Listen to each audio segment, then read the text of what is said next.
The sunshine and beaches of South Florida attract many types of people. Aspiring young models gravitate here with the hopes of being discovered.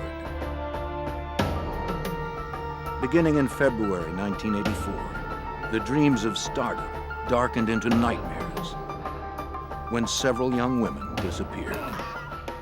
It was the beginning of a string of brutal and terrifying murders that spread out across the country.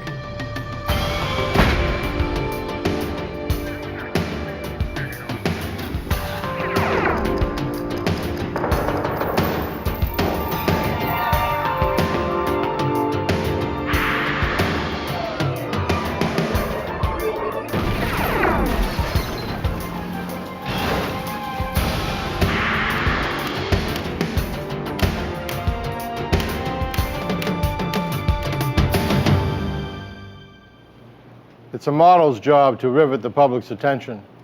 But in 1984, some aspiring models began attracting publicity in a terrible new way. Across the country, dreams of glamour turned nightmarish as young women disappeared, only to be found tortured and killed. I'm Jim Kallstrom, former head of the FBI's New York office. When a suspect emerged, the FBI's 10 most wanted list became the tool we used to try to flush him out.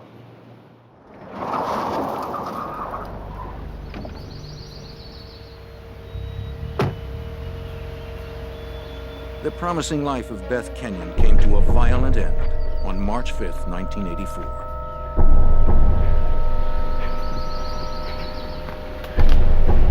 The attractive 23-year-old dreamed of becoming a model. She had even been a finalist in the Miss Florida pageant.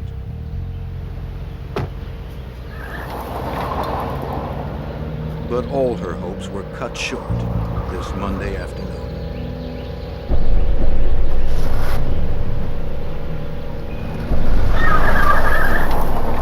The next day, Beth's parents reported her disappearance to the Miami police.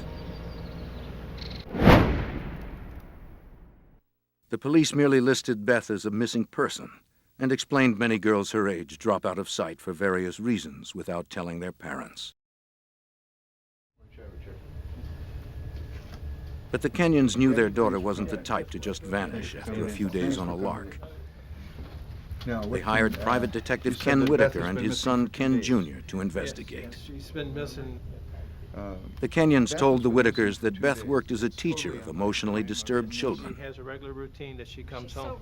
She was responsible and enjoyed a close relationship with her family. Strange there. This is, as you can see, where she had a 6 o'clock appointment. That she Fearing was not something sure had of. happened to Beth, the Kenyons had searched their daughter's apartment in North Dade County for anything that might help them find her. But all they found was an address book and a picture album. Beth, and this is Beth over here, and this is a boyfriend, somebody she went out with. This is just showing me a picture. Armed with little more than a few snapshots of Beth and her friends, the investigators went to work. The father and son team quickly narrowed down Beth Kenyon's last known whereabouts. Ken Whitaker Jr. talked to an attendant at a Miami gas station near the school where Beth taught. Ken showed the attendant several photographs. He clearly remembered Beth, but he also recognized someone else in the photos, a man that accompanied Beth the afternoon she disappeared. His name was Christopher Wilder. On March 11th, 6 days after Beth's disappearance, the investigators contacted Wilder by phone. He denied knowing where Beth was, but invited the Whitakers to his house to speak more about her. But when Wilder didn't answer his door, the suspicious investigators decided to look around. They had learned he was a successful building contractor and a self-proclaimed fashion photographer.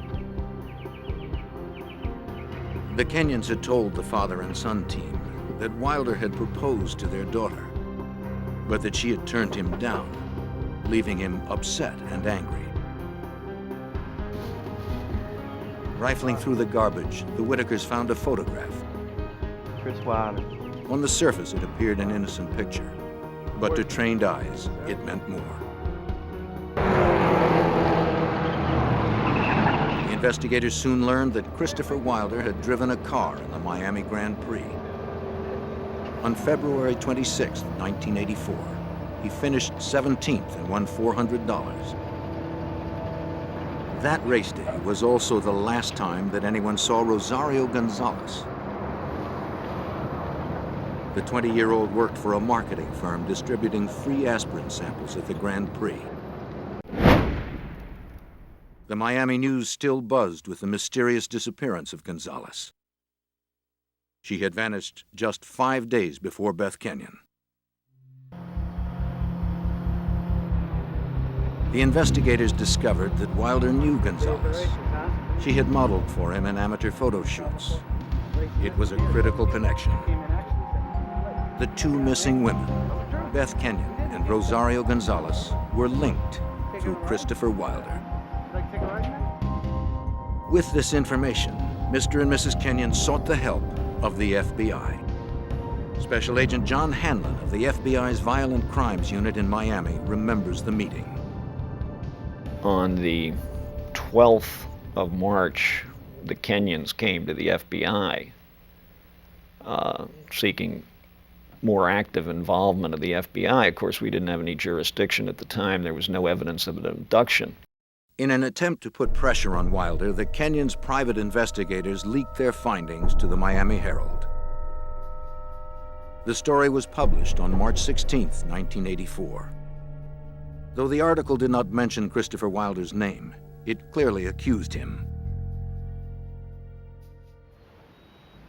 The report described the man connecting Gonzalez and Kenyon as a local contractor, race car driver, amateur photographer, and a native Australian. It was Wilder to a T. Although the FBI had no jurisdiction, Supervisory Special Agent Gordon McNeil had already begun looking into the matter. This connection drew my interest, and I decided to open a preliminary kidnapping investigation to see if we had a possible violation of federal law. Agents McNeil and Hanlon found Wilder was a likely suspect. He had a criminal history that reached back to his native Australia, where he was out on bail on a sexual assault charge. Days later, on March 21st, the agents were notified about an incident which allowed them to open a full investigation. A phone call came into the Miami FBI office, reporting that a Tallahassee, Florida woman had been abducted and transported across state lines into Georgia, where she escaped. The initial description of her assailant fit Christopher Wilder. Are you okay? Special Agent Hanlon flew to Georgia to hear the victim's story. It was a nightmare. Oh, sorry, no business. 19-year-old Linda Grober told Hanlon she'd been shopping in a mall in Tallahassee, Florida, when a man approached her about a modeling job. Magazine covers. I got any number of them. And it really sound like Claiming to be a photographer, the stranger invited her back to his car to see his portfolio. It was the middle of the afternoon in a very public place, and Linda said she felt perfectly safe. Never? When he asked her if she'd ever modeled, she said no. He flattered her with remarks about how beautiful she was and promised he could put her on the cover of Vogue. But Linda reported that when they got to his car, the photographer began changing his story. He claimed he'd left his portfolio at his studio, and he asked Linda to go back to the studio with him. When she hesitated, the man attacked and pushed her into the car. He clubbed her on the back of her head. Everything just went black. When she regained consciousness, they were driving on a country road. When her abductors saw her coming around, he stopped the car in a secluded spot.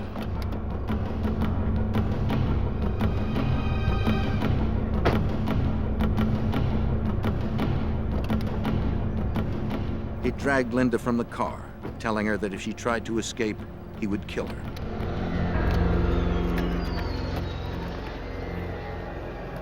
He wrapped his fingers around her throat and strangled her until she passed out.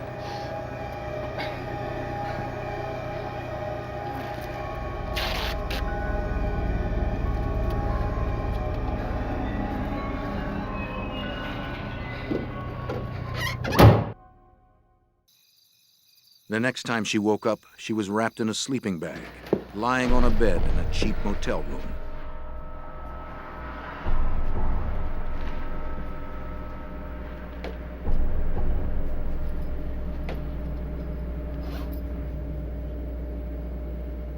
Once again, he threatened to kill her if she tried to escape.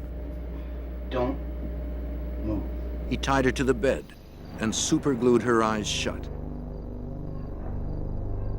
For the next several hours, the kidnapper repeatedly raped, beat, and tortured Linda Grober.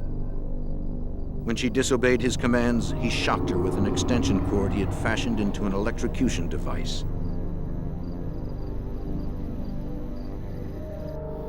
And he tied The me abuse up. was so severe, Linda realized she would be dead before someone found her. And then we drove to a She managed to break free and locked herself in the bathroom. Somebody help! Help! She pounded on the walls and screamed for help. Help me! Stop it! Stop it! Stop it! Hey!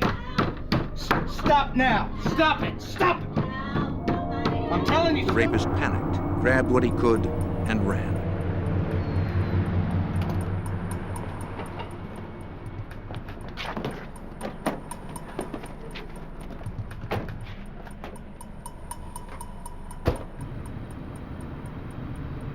Agent Hanlon showed Grober a series of photos and asked if she could identify her assailant.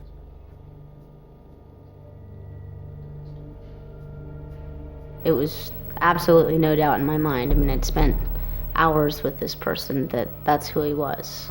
And I just identified him as clearly Christopher Wilder.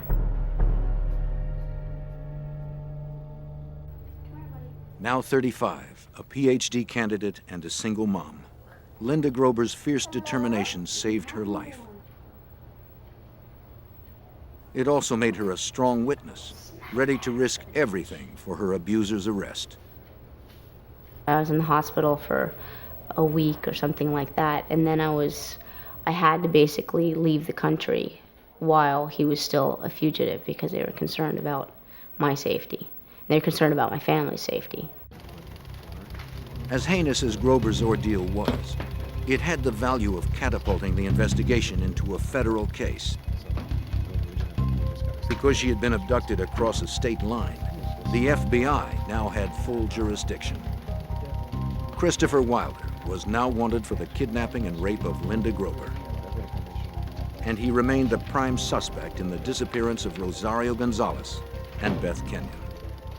Obviously now we had federal violation, and we had every reason to put all the resources of the FBI into this case.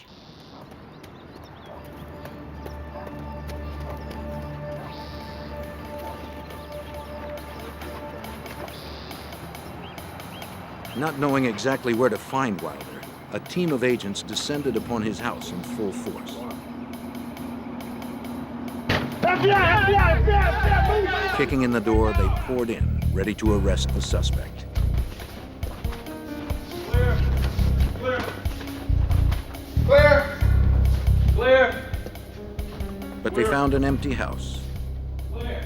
Everything clear? All clear, all clear. Wilder had long abandoned it. All clear. He was on the run, days ahead of the federal agents. And every minute he remained free put another woman in jeopardy. The desperate chase had begun. March 1984. FBI agents conducted a meticulous search of the abandoned home belonging to Christopher Wilder. 2 women were missing and presumed dead at his hands. A third had barely escaped with her life after her kidnapping and rape. The agents needed something to clue them in to their suspect's present whereabouts. You like to decorate it? What happened to his maid?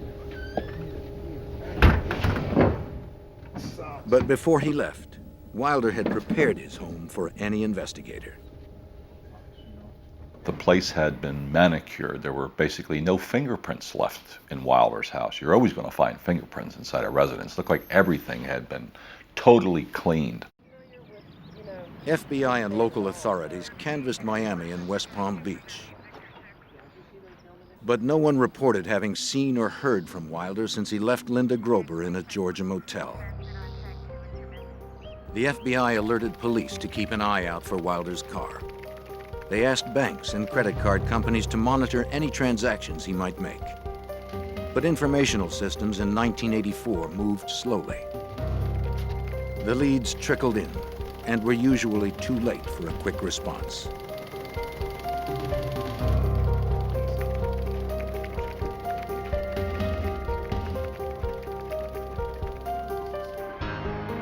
On March 21, 1984, a sharp-eyed utility repairman in Central Florida noticed something unusual in a shallow creek.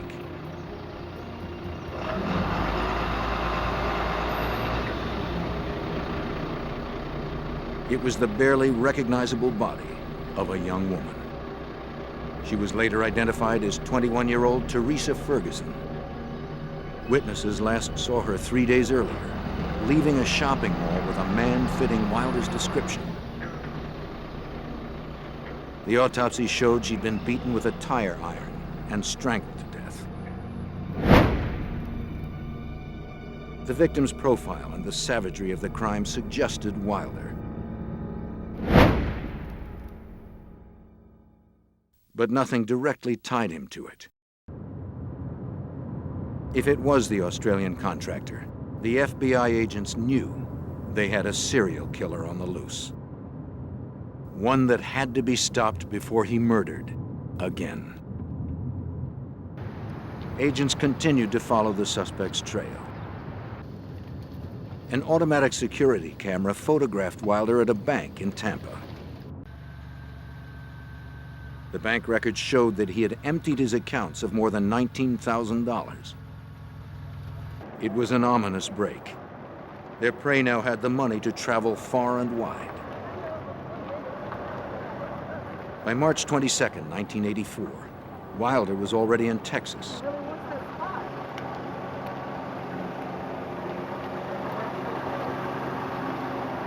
Witnesses saw him approach 23-year-old Terry Walden in the parking lot of Lamar University in Beaumont, Texas.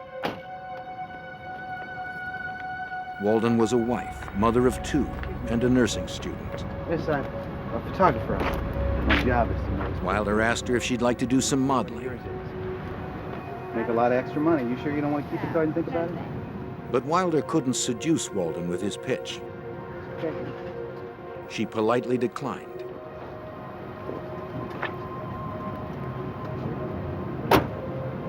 She had no way of knowing that she would soon see him again.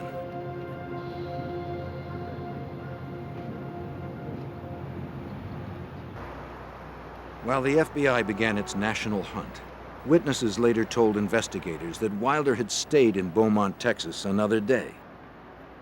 This time he went back to familiar territory to stalk his next victim. They have this one's $7.99 or $9.99. He visited the local mall, shopping for a young woman to deceive with dreams of glamour. You're taking some fashion photography? No, listen. You don't have to prime me. I'm legit. It's okay. But no one succumbed to his bogus promises. No, sorry. That's fine. That's fine. After getting brushed off several times, he spotted a familiar face. It was Terry Walden. Hey, hi. She had come to run errands after dropping her 4-year-old daughter off at daycare. Are you interested now? Will you take the card and just consider? Terry again turned Wilder down. No. I'm sure you could. But this time, he wouldn't take no for an answer.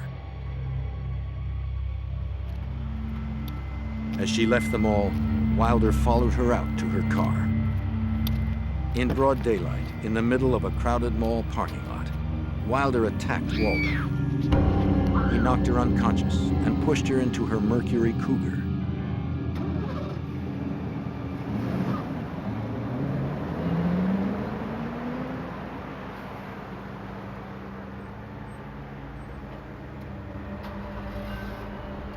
He grabbed his bags and drove off in the victim's car. Walden's husband reported her missing later that afternoon when she failed to pick up her daughter at daycare. But by then, it was too late.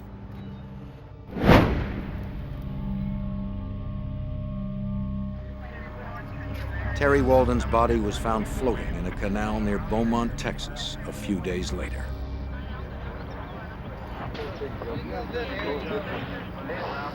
The police recovered Wilder's Chrysler a few miles away. Some fiber and some here and here. Let's get a couple pictures of this, Jim, before we take the stuff out. An FBI forensic search of the car uncovered hair and fibers matching Teresa Ferguson, the young woman discovered by the repairman 5 days before.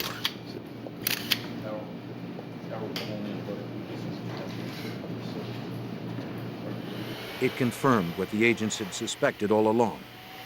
Teresa Ferguson had been Wilder's fourth known victim. Get on the floor, bro.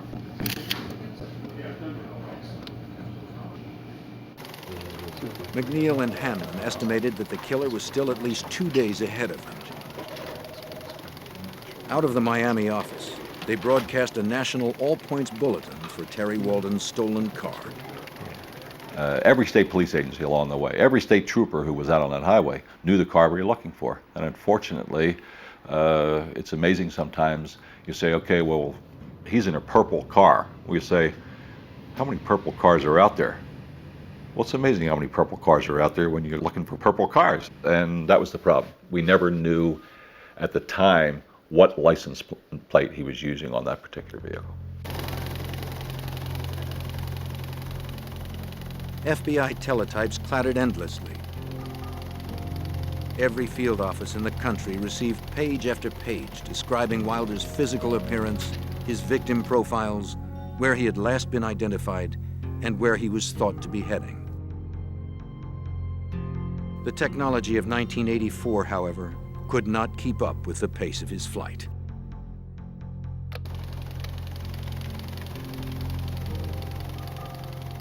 There were so many leads on Wilder going back and forth all over the country. Every one of them went to all FBI offices for information, that the FBI teletype system was backed up over 48 hours for about 2 weeks because of the volume of information that was flowing back and forth on Wilder.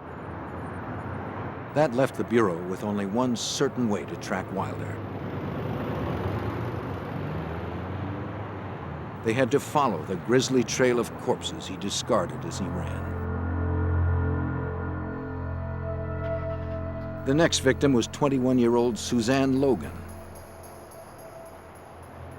She was last seen shopping at a mall near Oklahoma City. A fisherman stumbled upon her body 2 days after she disappeared. The location of her disappearance and the manner in which she died all suggested one thing. She had died at the hands of Christopher Wilder. In this particular case, we had an individual who was kidnapping, raping, torturing, and murdering a woman about every day and a half. So there was intense pressure, as there should be. Slow technology and a fast fugitive hampered the FBI. But on March 28th, they got the break they had hoped for. Wilder checked into a motel in Rifle, Colorado, using a stolen Visa card. The FBI knew he had the card and was using it, but they had not been able to trace it until Rifle. In those days, 1984, they didn't have the instant validation of your credit card when you walk into a hotel. They only called in bills that were going to exceed $100. Every motel that Wilder stayed along his murderous route, the charges were in the vicinity of $50 to $60. Perhaps from sheer boredom, the motel clerk decided to call in the credit card that night instead of waiting to mail it the next day. Instead of approval, the clerk received a phone number to call immediately. An early morning call mobilized the FBI's Denver, Colorado field office. At last, the FBI knew where the fugitive was. In the early hours of the morning of March 29th, 4 agents approached Wilder's motel room, confident that they had finally cornered the killer. Okay. FBI! Search warrant! Go! FBI! He wasn't there. As swiftly as the FBI had responded, Wilder had eluded them. For some unknown reason, the fugitive had departed before sunrise. He's not in the hotel. It had been the best lead the agency had, and it failed. Once again, the exasperated task force had no idea of where the predator was. Yet they feared it was one of the dozens of shopping malls within a day's drive of Rifle, Colorado. March 29th, 1984. In just 3 weeks, the Australian contractor Christopher Wilder had abducted 4 women and murdered 3 of them. FBI agents noticed a pattern developing in the campaign of violence. The killer kept his direction westward, and he had narrowed his hunting grounds to shopping malls.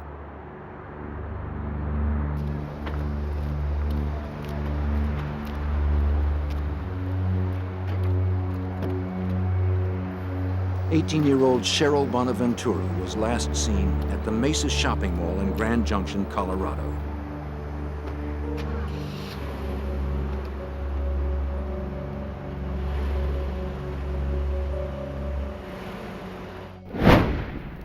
The FBI would later connect Wilder to her death.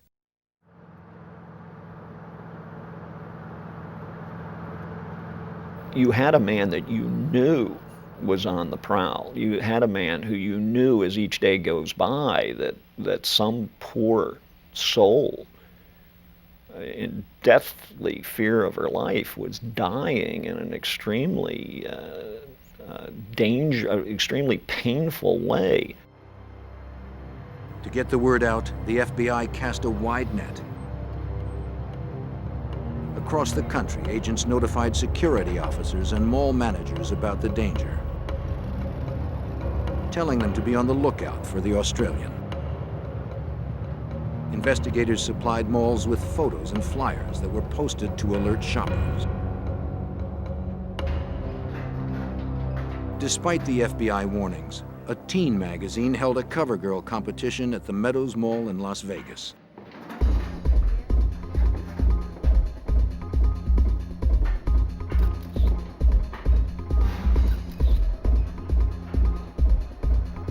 Wilder showed up, armed with his camera.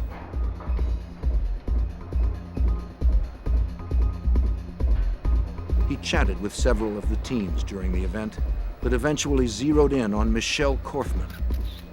The 17-year-old had driven up the 25 miles from her family's Boulder City, Nevada home.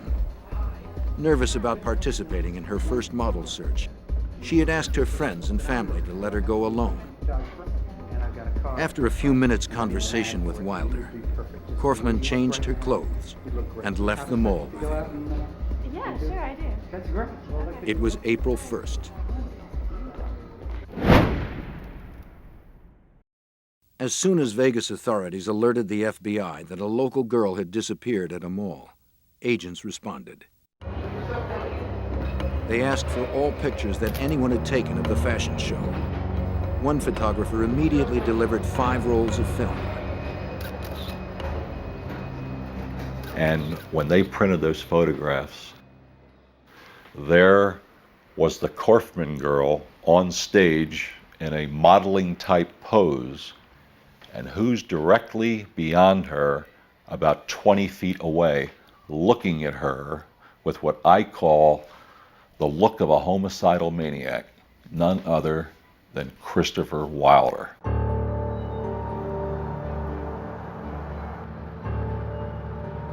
Like the others, young Michelle Korfman suffered at the hands of Wilder. He bound and gagged her with duct tape. Then he beat, raped, and tortured her. and you will see incisions in the body. They may only be 1 inch to 1.5 inches long, and they're not deep. They're done just enough to make it bleed. They were only meant to torture, not to kill, until he finally actually killed the victims. He was a brutal sexual sadist. Prowling shopping centers and other areas. On April 5th, 4 days after the Michelle Korfman disappearance, the FBI held a press conference. They announced the placement of Christopher Wilder on its famed 10 Most Wanted Fugitives list. 10 most wanted lists. For 50 years, the list has helped generate the publicity needed to catch violent fugitives. Hey, Val. Special Agent Tron Brecky serves as national spokesman for the FBI. Thank you. The criteria for the top 10 was met with Wilder. He was a menace to society. He was extremely dangerous, a violent individual on whom charges were outstanding, and he had fled the area where we thought that he might be.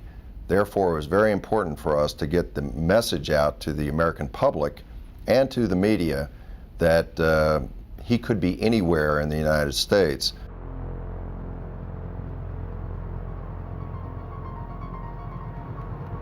But Wilder's addition to the 10 Most Wanted Fugitives list came a day too late for Tina Marie Rosico.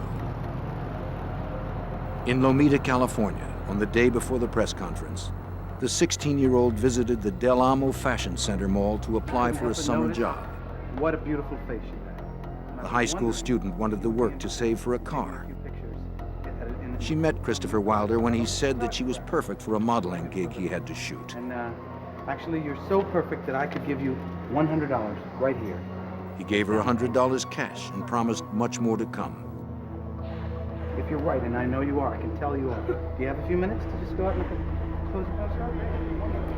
Take some pictures in front of me. I say to myself, this girl is great.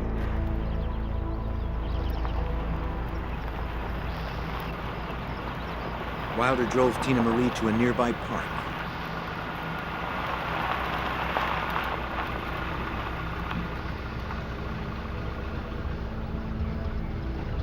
At first, everything progressed as if it were a legitimate job. He said the scenic location had perfect light for the camera. This canopy right here, I think, is really lovely, right? As the shoot began, an eager Tina Marie worked to please her photographer. Yeah, just look sort of. When Wilder told her to Let me smile, change she lanes did. real quick. When he Try told her looking to up that tilt her way. head, she did. And then it all turned wrong. Now, get in the car. All right? He pointed a .357 Magnum at her face and told her to get in the car. Quickly, quickly. The terrified teen had no choice but to obey.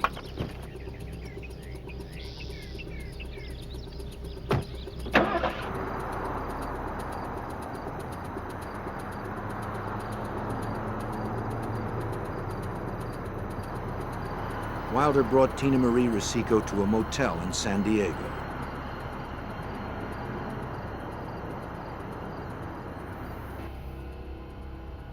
There, like all the others, he beat his teenage victim, tied her to the bed, and raped her repeatedly.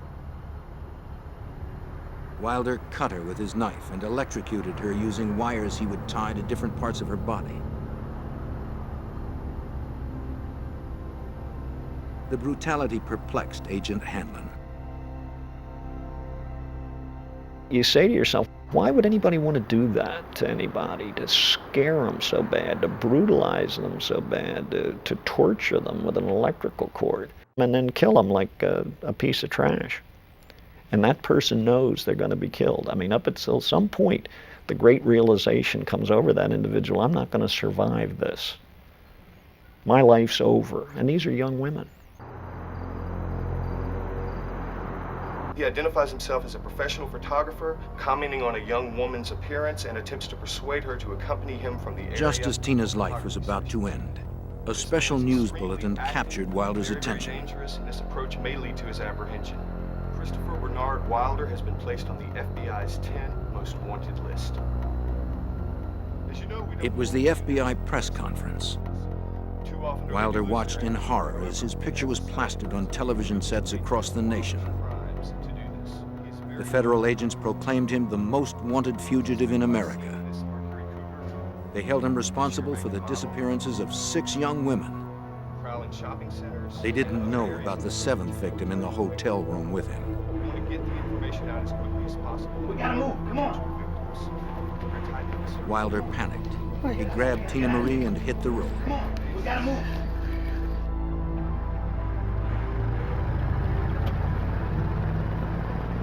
But now that he was top on the 10 most wanted fugitives list, Wilder landed on the front page of every newspaper and on the top of every newscast in the country. It's the front page headline in every newspaper in America. Every news show, every radio show is talking about Christopher Wilder and showing his picture and saying his name, Christopher Wilder. The FBI hoped that by plastering Wilder's face across TV screens and newspapers, someone, somewhere, would spot him. It was the best chance agents had to stop Wilder before he destroyed another life. In the spring of 1984, the FBI conducted the largest manhunt in history for the rapist and murderer, Christopher Wilder.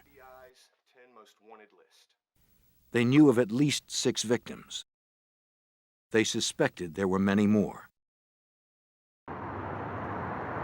Wilder had squeezed through the FBI net in Nevada as he headed back east. With him was a 16-year-old hostage named Tina Marie Rosico.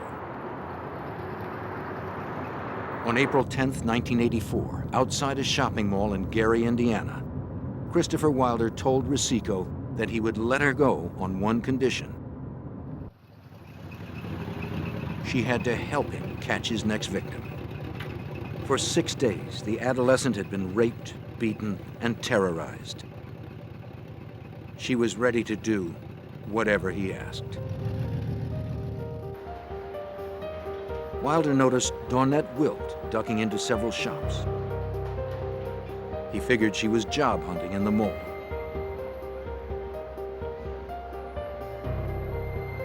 Rosico told Dawnette that Wilder was a store manager and wanted her to fill out a job application at his car.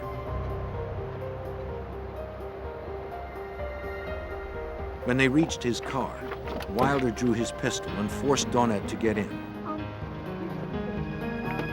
Sweetheart, why don't you just come with us? Get the car. Get in. Go around. He sped off with the 2 girls. Witnesses saw them leave. A young woman, very attractive, as were all of Wilder's victims, had been taken from was seen leaving with an individual who they believed to be Christopher Wilder from a mall in the Indianapolis area. And so when that information came to us, we felt that, okay, now we know he's headed back east. The Bureau directed every agent east of the Mississippi to work on the case. Despite his promise, Wilder refused to release Tina Marie. Instead, he forced Rosico to watch while he tortured and raped Dawnette in front of her. The nightmare continued for 2 days. On the morning of April 12, 1984, Tina Marie heard a familiar voice on the morning news. Any kind of energy, and just put Tina come home alive safely. You know, we're all rooting for you. The word that we've got on national television, Tina Marie's mother begged the kidnapper not to hurt her daughter. Your daughter, and that there is every indication that your daughter is still alive. And Wilder flew into another panic. He packed up his hostages and left. Get her dressed and you get dressed. Now. Wilder complained that it was only a matter of time before the FBI caught up with him. He stopped the car in a wooded area near Penn Yan, New York.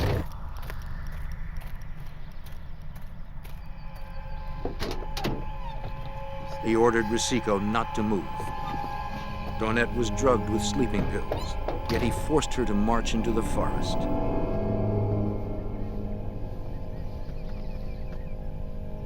Left alone, Tina Marie pondered the opportunity to escape. But the horror of the last 9 days had broken her mentally. She stayed put.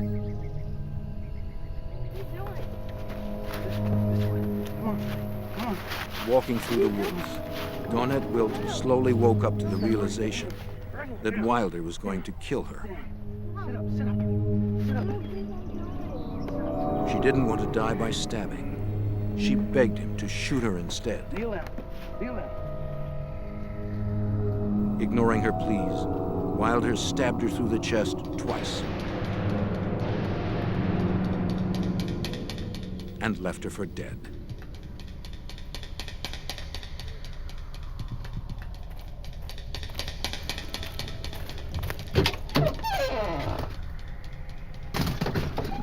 Okay, here we go.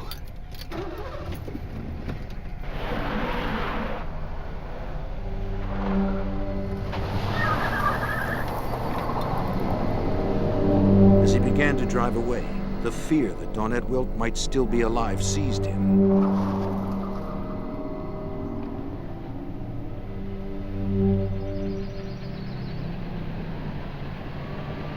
He returned to the scene to properly dispose of Dawnette.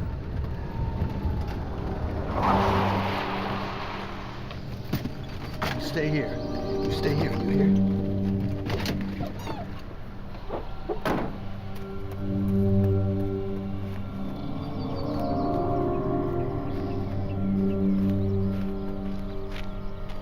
When he got there, he could scarcely believe what he saw.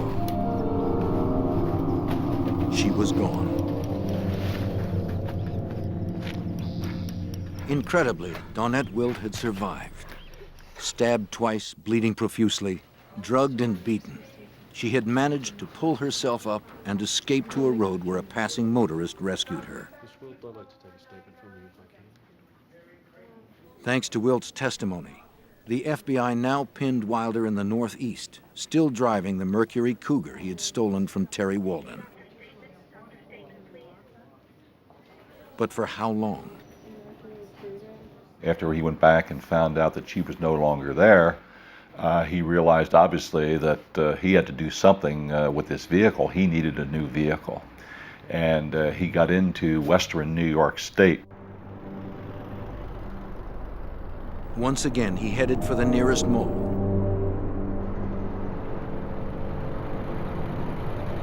This time in Victor, New York, where he spotted a gold Pontiac Firebird. He told Rosico she would take the wheel of the Cougar and follow him wherever he went.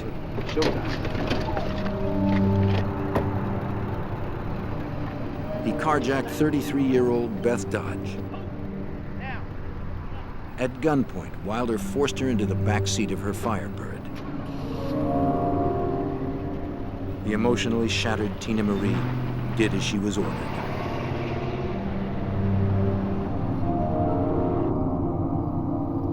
Wilder drove for a half an hour to a secluded area.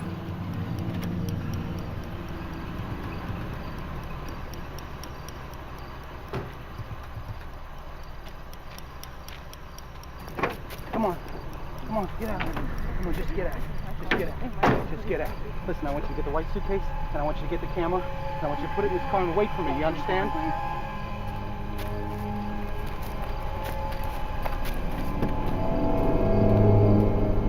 He forced Beth Dodge into the woods.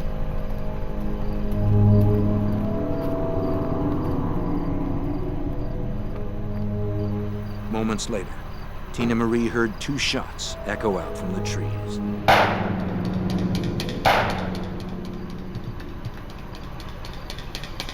There had been no rape, no torture this time. Wilder had simply killed Dodge for her car. But he had a different fate in mind for Tina Marie. In all the hell he had put her through, Wilder had bonded with Tina Marie. He told her he didn't want her to be around when the end came. He drove Tina Marie Rosico to the airport in Boston and gave her money for a ticket home to Los Angeles. Her ordeal was finally over. Once safely home, Tina Marie would fill in details for agents about Wilder's murderous rampage. Wilder was now alone, and the agents didn't want to wait till another victim disappeared to clue them into his whereabouts. During the search for Wilder, we knew that he had friends in Canada and had visited Canada extensively. So we felt there was a good chance that he was heading directly to the east and then north into Canada. Wilder raced toward the border in Beth Dodge's Firebird. For 3 weeks, he had beaten the FBI's best efforts. Even the 10 most wanted fugitives list had failed to produce his capture.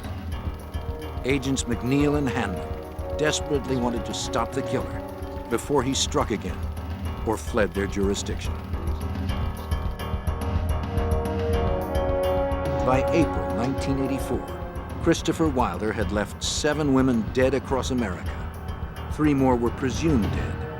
3 others had survived with rapes and beatings. The FBI believed that he was in New England, heading north. Federal agents concentrated their resources in the northeastern states before he could escape across the Canadian border. I mean, the FBI had agents out circularizing in the wanted poster out and that kind of thing, but the best thing you have going for you are the hundreds of police officers up in that area who are many more eyes and ears than FBI agents available in New England. On Friday, April 13th, 1984, Wilder stopped for gas in the tiny town of Colebrook, New Hampshire, about a dozen miles from the Canadian border. While he filled the tank, he casually asked an attendant about the paperwork that might be needed to cross the border. 2 state troopers, Wayne Fortier and Leo Jellison, spotted Beth Dodge's car.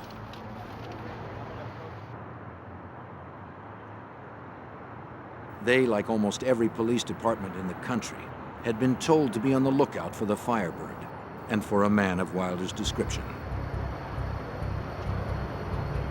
Jellison asked Wilder if he could speak with him. Wilder leaped into the Firebird and grabbed his .357 Magnum. In the struggle, the weapon went off. Officer Jellison was shot in the chest. He would live. But Christopher Wilder would not. The bullet that wounded Officer Jellison first passed through Wilder. It pierced his heart, killing him instantly. Wilder's cross-country reign of terror ended with a 10th death. His own. Authorities ultimately recovered the mutilated bodies of Cheryl Bonaventura and Michelle Korfman in the months afterwards. But the 2 missing women that started the investigation, Rosario Gonzalez and Beth Kenyon, were never found. Mr. and Mrs. Kenyon went to their graves without knowing the fate of their daughter. Other victims and their loved ones have struggled to restore their shattered lives. Linda Grober has also learned a chilling lesson. I think an important point to make is that these people are not always demons, and they don't always have tattoos, they don't always have long hair. They're often extremely eloquent, and they're disguised, and they can fit easily into your father's living room after dinner sipping a wine or a brandy. The terrifying truth is that Christopher Wilder was not unique. He made the most wanted fugitives list, but there are dozens of killers like him each year that never reach national attention. They trawl our shopping centers, our schools, and our churches, searching for victims. Vivid dreams of easy fame and fortune can quickly darken.